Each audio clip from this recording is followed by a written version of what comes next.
Welcome to Metaphysical Awakenings with Barbara and Eric.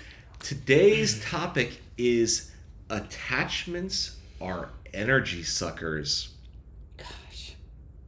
Before we get into that, Barbara, it's been I think over a month since we've met last. That seems impossible. Is that a problem? I missed you. I missed you too. That's all. I think that's all it is too. Yeah. I don't think it's a problem at all. No. We all have things that are going on in our lives. Like one week I had to cancel due to a last minute trip. Right. Another week you had to beautifully cancel due to taking care of someone who was in need who had no one else to take care of them. Right. And I absolutely love that you did that. Mm-hmm. And that was the right thing to prioritize that. Right. Well, she had no one to care for her after a major spinal surgery, and that was a drop everything you're doing and run situation. And I was literally in her home with her for 12 days, and I wouldn't change a thing. It's the right thing to do. What would Jesus do? What would God have you do? You've always demonstrated that Jesus-like nature of compassion and caring and healing for others, and it's so beautiful. Uh-oh. And I'm so glad that you did that. And these podcasts, typically we do these two of these each time we meet, and so far it's been kind of like every other week type of thing. But sometimes life gets in our, I don't want to say gets in our way, but life changes. It's fluid, and we're not always able to keep to that schedule. Right. That's very true. And that's okay. I think it's okay to give ourselves some grace as far as that. We're still pursuing this beautiful project as far as metaphysical awakenings and just sharing our perspectives and our life knowledge with you. We're not saying that everything that we're saying is 100% true, because it might be true to us, but truth can be somewhat subjective, and this kind of gives us a nice segue into actually that's our segue into the other topic, which we'll get to in episode 28. But sorry, I went to the wrong one. No, that's fine. That's fine. Cliffhanger. Yeah, cliffhanger is right, because it'll be a doozy. Yes, but this one is attachments are energy suckers. And I can totally relate to that. Just being attached to anything will unhealthily will suck out your energy. Oh, yeah. Focusing too much on any one thing. Even if it's just something as simple as like drinking too much water. That's even a thing. I just saw a commercial for that, actually. It's really bizarre. But I think the attachments that I want to go to are the ones that people don't normally know about or see. Okay. Let's hear 'em. And I recently, very recently, as in the last couple of days, have been working with another spiritual mentor. She's coming up, and she's fitting in. She's coming into her own as a metaphysical and spiritual leader. Oh wow! Yes, I've been guiding her for quite some time. We're going to start a new gathering that has to do with the empowering the divine feminine from way back. And anyway, the problem that we have as spiritual beings having this human experience is that our light, because we are in touch with the divine so much and so often, is really, really bright. It's like, my telephone line is wide open and it vibrates. And lower energies, lower entities even see that and will try to jump us. So if I'm, and please forgive me, maybe a mosquito is now a lower entity, but just... That's a good synopsis. But if I'm a mosquito and I see the light, I'm going right toward that. Yes. I'm going toward that. Yeah. And maybe I'll get zapped if it's that, or maybe I will suck on that energy. Right, and suck all the energy out of that person until they don't have any more, and then move on. Right, that light then diminishes, or stops altogether. Well, worse, it can make you physically ill, and this is what was happening with her. Whoa. She was having ridiculous blood pressure issues. I mean, first it would be the top number, which is the systolic number, would be just in the 200s. That's stroke level. Tell me. That's like when I got stung by a stingray. Okay. Right, and this is out of the blue kind of stuff. I'm sorry for laughing, but That's okay. Just because I've been there once in my life, that is one of the most uncomfortable positions, and like you can't focus on anything. It's just everything is just a blur. Right, but wow. Then it would flip. What do you mean? It would flip, and it would be her diastolic number would be 100, 103, 113. No rhyme, no reason, just blah. And I am a medical. I can see in people what's going on in their bodies. Intuitive is the word, medical intuitive. And I can do it remotely. And I kept checking her and checking her and checking her. And I couldn't see anything. I did a past life regression on her. I did find something that would cause that to be. I blessed it, released it, and figured, okay, well, we're good now. Didn't change a thing. I am totally missing something, and I didn't know what it was. And she's not going to be able to live like that. She's just not. She's having to take medication that will bring down her blood pressure and knock her out. Basically, it was like a sedative. How do you work as a mom or a professional on a sedative? Well, you don't. That blood pressure medicine is real. Our friend, no, I'll say it because he's fine with it. Bob, who had the recent eye incident, he had to go on some of that blood pressure medicine, and it just made him feel awful the first half of the day, and then after that he had another medicine which made him feel way better, and now he's adjusted to that. But right. it was a rough trip. So sure. Going on that medication, that can be just as bad as like the initial symptoms from right. And the problem is with this, it wasn't a physical malady. It was a spiritual attachment. Now, Barbara, how does that happen? Well, when our light starts to, when we're really super bright, that's when the bugaboos will come in and try to suck our light off of us. Energy suckers is what I call them. And this person was an earthbound spirit. Okay. And he got onto her, and he was just awful. He was, I'm just going to say it, he was fat. He was a drunk. He stunk. He did everything in his power to suck her energy and try to take her body from her so he could take it over and go.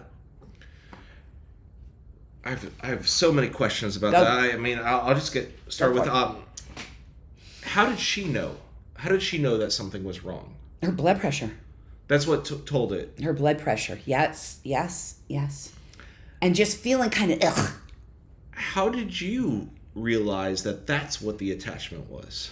I think that might be the main question. Well, here's the thing. I am so close to her. She's like a family member to me. Okay. And her children are my godkids. And at first, I didn't see it at all. I couldn't see it. I was just too close to it. And so I called another medium for help. And I said, please look at her and tell me what you see. And as soon as she told me what she was seeing, bloop, I was able to get up and away and into her vibration and see exactly what was going on.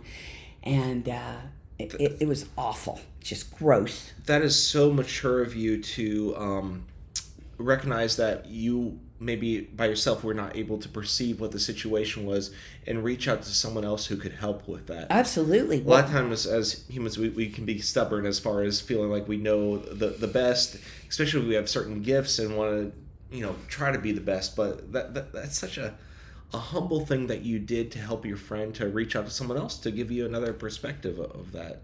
And that gave you a little bit more clarity. And then as soon as that happened, you knew. We had it. This was all about the outcome of fixing her. Whatever I had to do to figure out what in the hell was going on, because I had fought this for over 2 weeks with her. 2 weeks, okay. That was another question that I had. Is that how long was it? In 2 I'm weeks? sure he's been on there longer, but he didn't start altering her so drastically until about 2.5 weeks ago. Okay. And it didn't make sense, because first it's the high number, the top number, then it was the low number, and that was the most bizarre thing for me. I couldn't. Anyway, so after. Yeah, we're definitely talking about more serious attachments than I was even thinking about. These are life and death. This was life and death, and that is one of those times that if you've got an ego, then go away, because you have to do for others and go to that place wherever it takes you, whether it's on the spiritual road or the physical road. You have to go until you find out what's going on so you can help these people. Mm-hmm. I'm not upset in the least that I didn't see it for myself. I understand why. I have a problem seeing for me. I have a problem seeing for loved ones, as do many other mediums, and that's how we become family. Okay, well, I'm too close to this, and let me ask blah, and then my phone will ring in turn with the same things. So it's kind of it's a sisterhood with the ones that I work with, and it's not a question of ego or who gets to find it and who wins the prize. The prize is the healing. Right. So go ahead. I'm sorry. That's I all right. I have a few more questions. I want you to go. apologize That's if okay. I'm being too direct as far as this, but this is a topic that doesn't have all that much scientific research. Well, it has some, but it is one that's shrouded by some mystery. So I'd like to kind of unravel some of that. So I think I understand why maybe she that energy was attracted to her. She was a light. Oh yeah. But how was it able to attach to her? That's a very good question. I think what happens with energies, how energies merge with other energies to create different things. Mm-hmm. We are all energy. Yeah, absolutely. Okay. His energy had merged with hers without her permission. He attached to her and was really sneaky about it for a while, until he turned up the volume and really started affecting her health. Did she go someplace to where that entity was? Yes. And it doesn't matter. It can happen anywhere, but I think this came from being in a theme park area or a larger arena where there were a lot of people. That much I can see. I didn't even think of that before, but once you said that, I can see that now. And the problem is, as gifted and as strong as she's become as a spiritual being, yes, she didn't gird up. She didn't put her protection by saying, I raise my vibration as high as I physically can manifest it. When you raise your vibration, that keeps these lower entities from attaching. They can't get that high, you see. It's vibration is part of who and what you are. Everything's a vibration. This is a vibration. This is a vibration. The chair, right. And what happens without protecting yourself, putting yourself and your family in a white light bubble, when you are a strong, especially open empaths have this happen a lot. Okay. Because they are these open, beautiful souls who want to love and help everybody. However, not everybody has good intentions, and lower entities will jump on and start sucking your energy. If you start feeling bad, you've got a malady that you've never had before, find a healer or a seer, a medium, a Reiki master, someone who deals in energy, and see if there is something that has attached to your energetic field. What immediately came to me as far as like I've kind of like wondered why I haven't been jumped, because I've been open to certain things and wanting to know more knowledge, but also not wanting to be attacked by what is not in my what is darkness, what is not light. And I need to get better in my prayer regimen. I need to get better in my meditation regimen.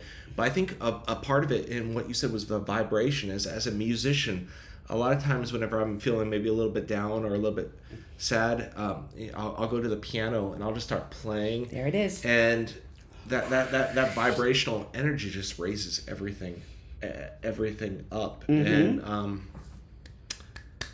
I'm so grateful for my parents for helping me with that. Awesome. Absolutely. But back to your friend. How's she doing now? She's doing very well. She's got some residual, and like I said, this just happened yesterday. We took care of it. We had we had a couple of goes at it, and the first go was I asked her to get in her empowerment as the divine feminine and to order him away. And normally what would happen is she would call me and I would be doing it for her. Okay. All this time I always have. This time she has several things going on because she's making another step into her spiritual awareness, and she had to take care of this herself. Okay. So within the realm of her divine feminine, she called on all of the feminine warriors through her circle of spiritual beings, and she actually knocked him back. Good. She knocked him back, but he was still there. Okay. So we had to go back again, and I said, listen, I need you to now embody your masculine side. And I want you to call all of the masculine spiritual guides to come and render you aid. And what I want you to do is, from the very bottom of your gut, I want you to push him out, seal yourself. Push him out, seal yourself. Push him out and seal yourself. And then let the divine masculine have at him. I would imagine that someone who identifies with a lot of feminine core traits might be resistant to opening up to those masculine ones. Just like the inverse of someone who is very masculine might be resistant to identifying with some of those feminine traits to help guide them. How did that go? Well, here's the thing. It doesn't have to be either or. Okay. That is just the way that she rolls. And because we were talking about this new endeavor with embracing the divine feminine, that's where she went. If she had gone and called guides from both sides all the way around, Archangel Michael with his sword and you know, so Mother God and so forth and so on, she may have gotten it in one try. But this is how we learn, isn't it? Right, because God can work through so many different angles, through the masculine side, through the feminine side, through an unlimited, infinite number of ways. Right. And the ways that we try to reach this divine source are infinite numbers and possibilities. But we're all seeking for that same connection. Absolutely. Absolutely. I think the thing here is that one of the lessons here is that the divine feminine in and of itself was not enough to push away, because this was her experience in this. And so God said, not quite. You're going to learn, child. Sometimes God says, not yet. What is it? But it's not yet, but I've got something better for you, or wait a little bit longer. Right. Wait a little bit longer, because I want you to not only notice what the feminine can do, but calling in the masculine, and there you are well-rounded for the next time this happens. You will be on your own and you won't have to call out for help. Here it is. God never says no. He says, not yet, or I've got something better. Yep. From our friend Michael. Yes. Yep, absolutely. And that definitely happened in my life, but I this past 2 days, but I'm not going to share that because I think it's going to detract from what we're going right here. But,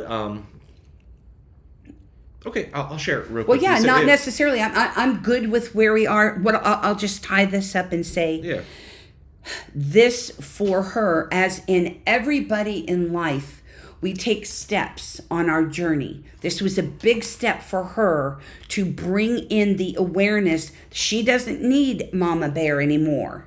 Baby Bear can step up and be big, bad mama when she wants to. And that's why this happened this way. God allows us to fall down and go boom in order to learn the bigger lesson every time. Okay, I was about to say I have some more questions, but I think you answered one of them. But I'm going to ask a couple more, just if you don't mind. I don't. You were talking about girding up earlier, and we've acknowledged that in probably about 10 episodes before, type of thing.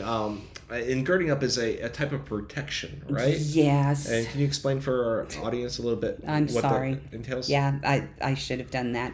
No, it's all good. So, as I was teaching classes years and years ago, I was also caring for an elderly lady named Gert. Everywhere I went, I had Gert. Everything I did, I had Gert. And so she was a massage therapist and powerful in her own self. But when I would teach the classes, I'd say, okay, I want you to ground and center. I want you to put yourself in a white light. And I want you to raise your vibration as high as you can. And Gert decided that that's going to be her part of me teaching classes next. So the next class, Barbara, can I show them? Yes, Gert. So you put the white light of Christ around your hat. I said, yes, Gert, around your whole self, around your hat. And you raise your vibration, right, Barbara? Yes, Gert, yes, Gert. And then you can put Archangel Michael on the top with his sword so he can cut off the head of the serpent. And I said, Gert, that's one way of putting it. So we'll just call this girding up from now on. So I don't have to, every time I open a class, if I've got the same class, for days and days, I'll just walk in and say, all right, y'all, gird up. And she found it from a more structured point of view based on your teaching. She's like, okay, I do this, I do that, I do that. Exactly. And then I get to that place, and whenever she says it makes it sound kind of so simple.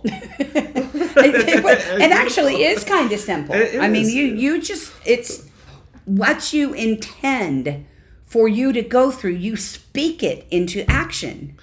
But do you really have to gird up like every day? Like you were saying, possibly at a music festival or some sort of concert that this was being attached to? I surely would.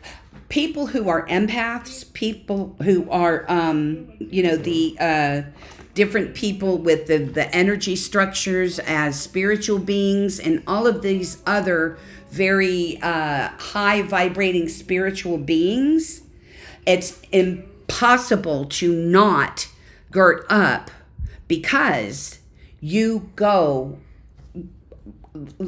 in naked.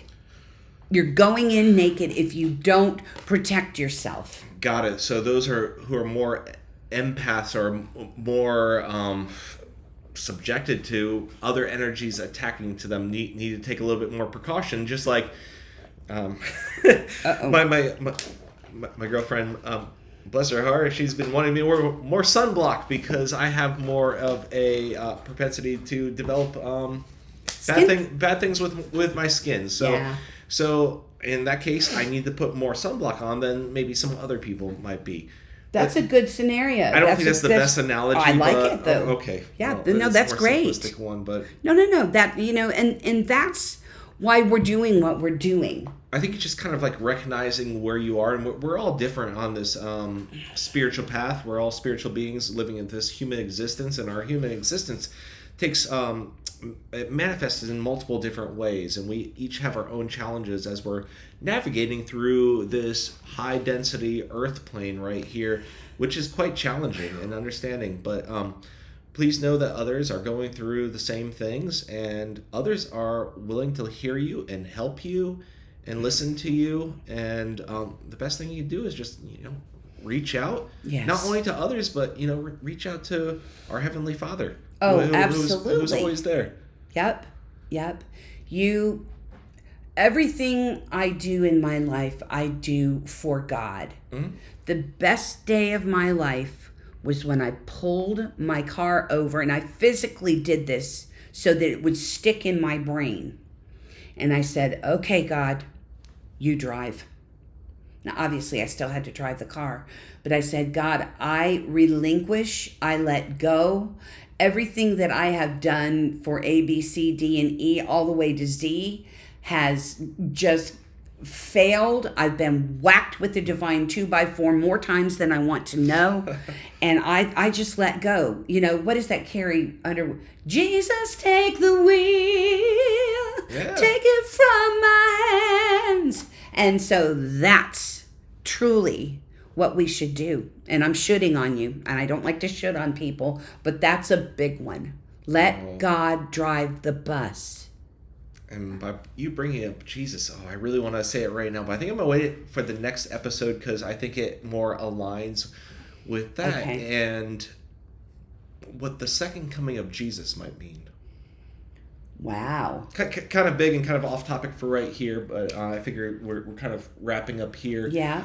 But thank you so much for being so open and honest and accepting of my questions. I was becoming a little bit more direct than sometimes before. Direct is best because I will answer everything to the best of my ability, but I don't know everything. And if I'm asked a question that I don't understand, I'm going to be dialing up somebody that I know that can answer it for me, and I will come back and assist in that manner. I don't pretend to know everything. What I do is I allow me to be moved aside and allow God, my angels, archangels, masters, saints, to work through me for the highest and best outcome for my life. And that has turned into assisting others to obtain the same thing. Well, I wish our friend the best in navigating the next steps and on taking the journey of what she is doing as far as developing a medium. She's going to have probably more adversity along the lines of that growth standpoint. Right. But by knowing these techniques and tools and by relying on others and friends and God, you can move forward with that. Easier said than done, but... You just want to remember, when you fall down, it's not meant for you to take personally. It's meant for you to sit and ponder, okay, why am I here? What have I missed, God? Show me the way. Everything is a stepping stone to the next. Falling down is only your learning curve. It's not meant to upset your life. And for you to take personally. Yeah, it's meant to elevate you. Absolutely. Without those challenges of falling down, we never get to that next level. And it's hard to see in that valley whenever we're feeling so down and low, like, how is this going to ever help me? Yeah. But whenever you rise up on the other side of things and you can see it from the other perspective, the oak tree that you always explain, that you're like, I needed to go down into that valley in order to rise at this place to come up to a higher place. Not only that, and I'll end with this, but if I'm going to assist other people on their road of life, I have to get knocked down to those levels in order to experience these things, in order for me to be authentic. That's kind of maybe the more empathic side of you. You're an empath? Yes. Kind of get the sense of that. Yeah. I started as an empath, and then all the doors and windows blew off. And, in 2018, I discovered my biological family, and it's so strong for thousands of years in my bloodline.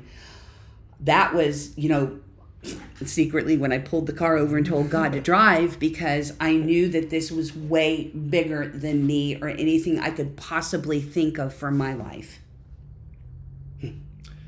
Beautiful. And if you haven't checked out our podcast from, I forget what episode it is, we have one that says, don't take life personally. And we get into that discussion a lot more.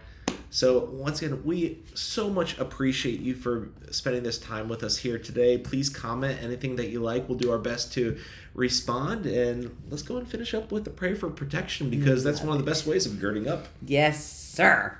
All right. The light of God surrounds us. The love of God enfolds us.